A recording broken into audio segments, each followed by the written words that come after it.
Job, the man known for his unwavering patience and admirable faith, faced losses few of us could bear. He lost his possessions, his children, and his health, all in the blink of an eye. Yet he remained faithful to God.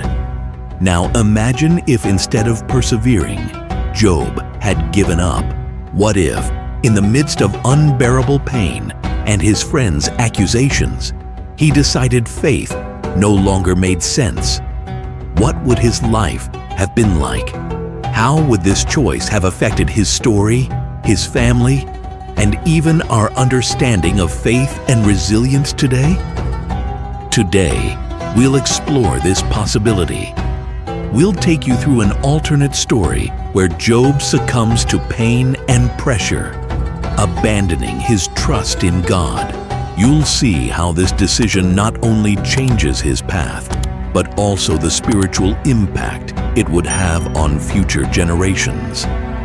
Get ready for an emotional and reflective journey that will challenge you to think about your own choices and the strength of your faith. After all, when suffering comes, faith sustains us. Or does it? Job, a name synonymous for many with patience and unshakable faith.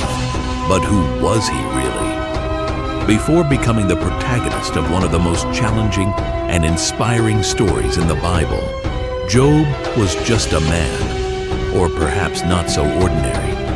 The Bible describes Job as blameless and upright, fearing God and shunning evil. He was a wealthy man with a seemingly perfect life, vast lands, countless flocks, and a family at the center of his world. Job also had a deep spirituality, offering regular sacrifices to God on behalf of his children, fearing that they might have sinned in their hearts.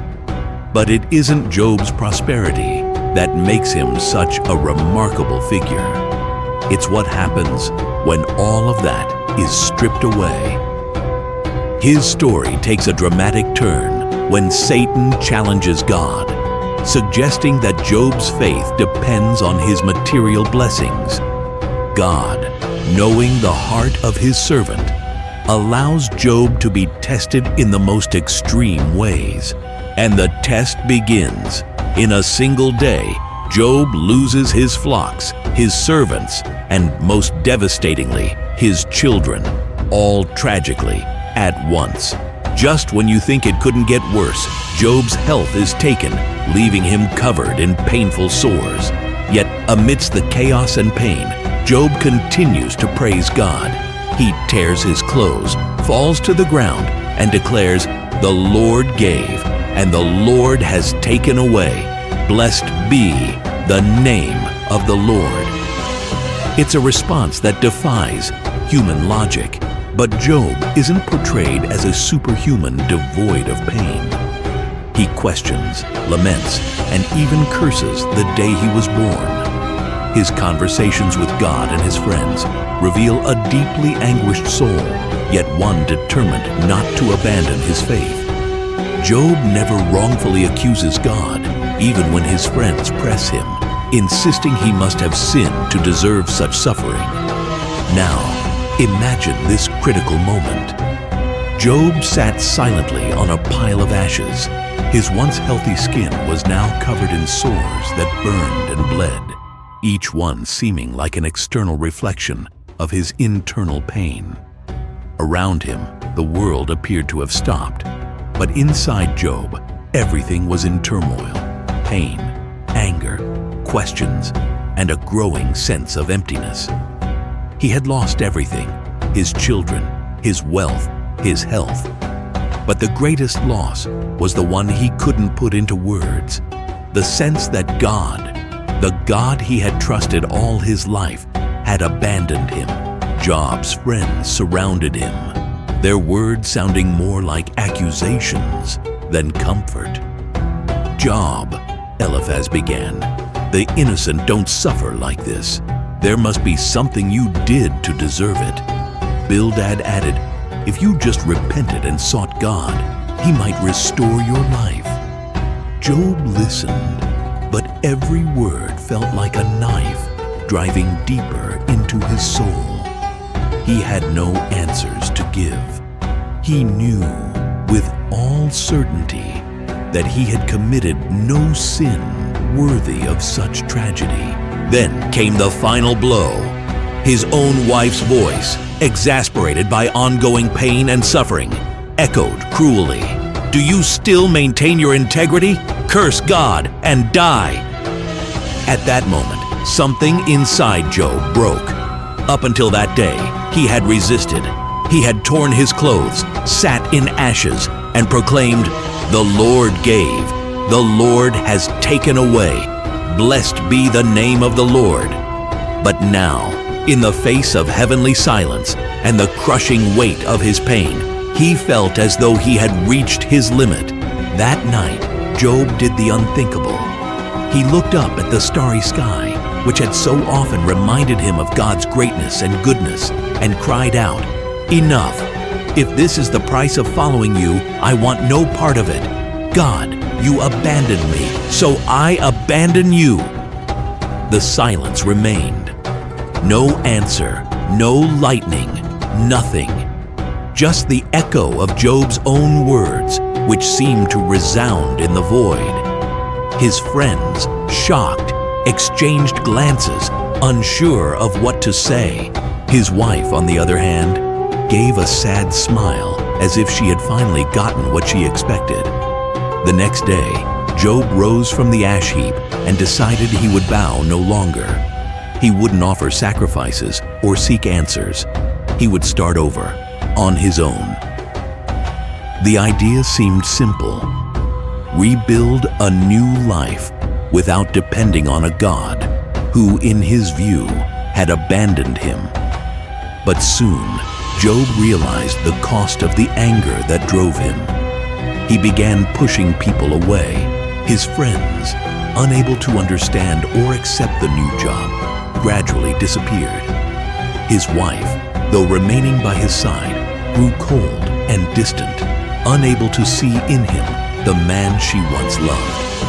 Job devoted himself to work, trying to rebuild what he had lost. He leased land and started farming, but without the blessing he once took for granted, the results were mediocre. Each harvest seemed a reminder that his human strength was insufficient to restore his former glory. At the same time, something deeper began to stir within Job: emptiness. Without his connection to God, Job realized nothing seemed to make sense. No matter how hard he worked, how much he tried to move forward, the feeling of futility persisted. One night, sitting alone in the field, Job looked at the sky again. The stars shone as they had before, but now they seemed distant, cold, indifferent. He tried to remember the last time he felt peace. The peace that came from knowing God was in control. But the more he tried, the more that memory slipped away. Days turned into weeks, and weeks into months. Job continued to struggle, but with each new setback, he felt his strength waning. And then he began to wonder, had he gone too far? Was it possible to return? Months turned into a full year since Job had declared his defiance against God. He was now a hardened man, marked by bitterness and loss. In his silent moments, emptiness had become a constant companion, something he couldn't ignore but didn't know how to fill. The land Job worked seemed to reflect his new life. It was dry and hard to till. Its fruits were few and paltry. Still, he pressed on. To others, he seemed determined, but Job knew it was mere stubbornness. He had reached a point where survival was more about persistence than hope. But then, something unexpected happened. A caravan passed through his lands, bringing merchants and travelers. One of the men in the caravan introduced himself as Elihu, a young man full of energy and an uncommon wisdom for his age. He had heard of Job, the man who had defied God, and wanted to meet him. Reluctantly, Job agreed to hear what Elihu had to say. At first, he expected more accusations or useless advice like his old friends. But Elihu did none of those things. He simply sat beside Job and said, "You have every right to be angry, Job. The pain you've endured is unimaginable. But have you found what you were looking for by abandoning God?" The question lingered in Job's mind. He didn't answer, but Elihu didn't seem to expect an immediate response. He continued, "God doesn't owe us explanations, Job, but that doesn't mean he doesn't care. Sometimes his silence is a way to teach us, to shape us. I can't tell you why you suffered, but I can tell you that life without God only deepens the pain." For the first time in a long while, Job felt challenged to truly reflect. Elihu wasn't there to accuse him or fix his mistakes. He was there to invite Job to reconsider. That night, alone again under the stars, Job looked at the sky with a mix of anger and longing. He still didn't understand why everything had happened, but Elihu's words reminded him of something, a time when, despite all the hardships, he had an anchor, his faith. The days that followed brought a series of events that seemed to test him even further. A violent storm destroyed much of his crops, leaving Job with virtually no resources. It was the final blow to his attempt to rebuild his life by his own strength. In a moment of despair, Job fell to his knees in the middle of the ruined field. He didn't know what to say, but he began speaking anyway. "God, if you're still there, if you still care, I don't know how to come back. I turned away because I didn't understand. I still don't, but I need something. I need you." The silence remained, as always. But this time, Job felt something different. It wasn't an audible response, but a calmness he hadn't felt in a long time. It was as if, amidst the chaos and ashes, a small flame had been lit in his heart. From that moment, Job's journey began to change. It wasn't immediate or miraculous. He still faced difficulties and had unanswered questions. But now, there was something new, a thread of hope. He began rebuilding his life again, but this time, he wasn't alone. Elihu returned several times to visit him, bringing words of encouragement and reminding him that God works in ways we often don't understand. Job started praying again, not with the confident words of old, but with the humility of someone who knows they need help. Over time, Job realized his relationship with God was changing. It was no longer just about obedience or fear of losing everything, but a deeper understanding that God was present even in the storms. This new journey didn't erase Job's scars, but it gave them new meaning. He learned that even when God seems distant, He is still in control, working to bring redemption and purpose, even in the darkest situations. And so, Job began to see restoration in his life, not in the way he expected, but in a way that transformed him from the inside out.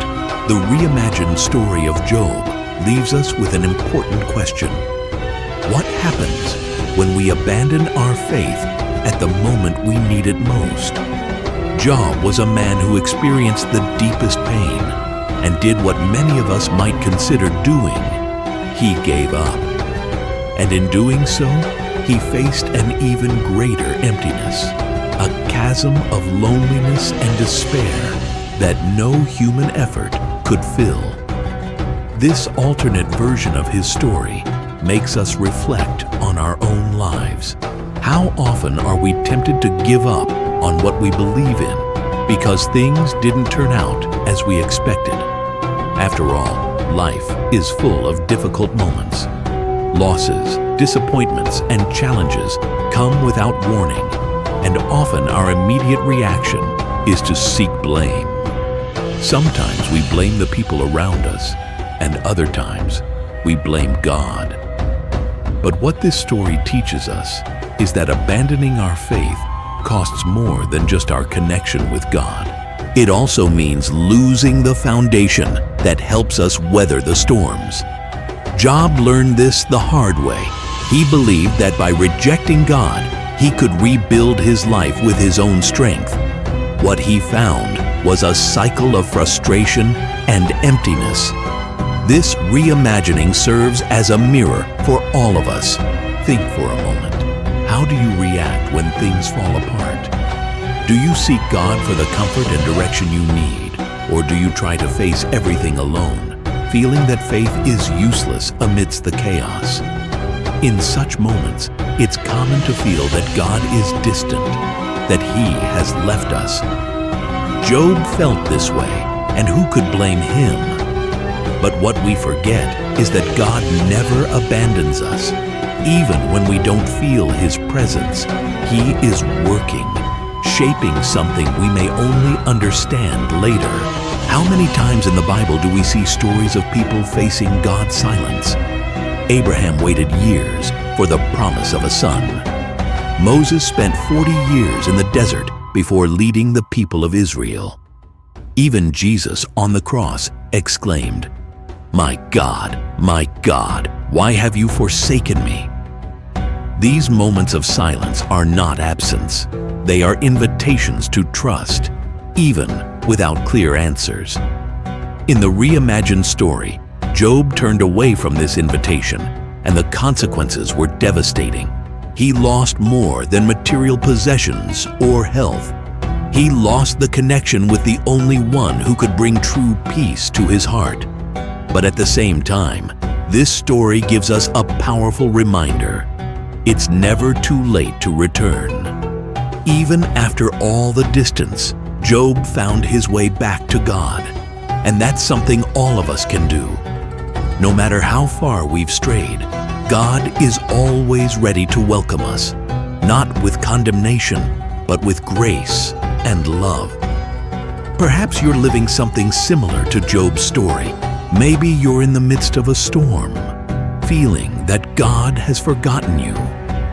Maybe you've even turned away, thinking that faith makes no difference. But I want to encourage you to think differently. Faith isn't about never suffering. It's about finding strength in the midst of suffering. It's about the certainty that even when everything seems lost, there is someone greater who is in control. If you're facing difficulties now, ask yourself, where is my faith? Am I drifting away because I feel God has abandoned me? Or am I trying to draw near, even without understanding everything? Maybe the answer is as simple as a prayer. It doesn't have to be perfect or full of beautiful words. Job began his journey back with a simple cry, I need you. And that was enough for God to begin working in his life again. In the challenges of Christian life, it's not about being perfect, but about being honest with God. He knows our hearts, our doubts, and our pain. And He doesn't turn away when we fail. It's often us who distance ourselves out of fear or pride. If you feel lost, remember there is hope. God didn't give up on Job, and He won't give up on you. No matter how deep the valley, He is ready to walk beside you, restore what was lost, and bring a peace only He can give. And the next time you look up at the starry sky, remember, no matter how distant the stars may seem, they're still there, shining as a reminder of God's constant presence in our lives. So, what did you think of this reimagined story? Job's journey in this alternate version challenges us to think about the choices we make when facing extreme difficulties. Have you ever felt like him, lost and hopeless? Maybe you're facing something right now, and have questioned whether it's worth continuing to believe? Let us know in the comments. How do you deal with moments when God seems silent? Do you seek to strengthen your faith, or do you feel like giving up? Share your experience. It might help someone going through a similar struggle. And if you know someone who needs to hear this message, share this video. It could be exactly what they need to renew their hope and find a new path.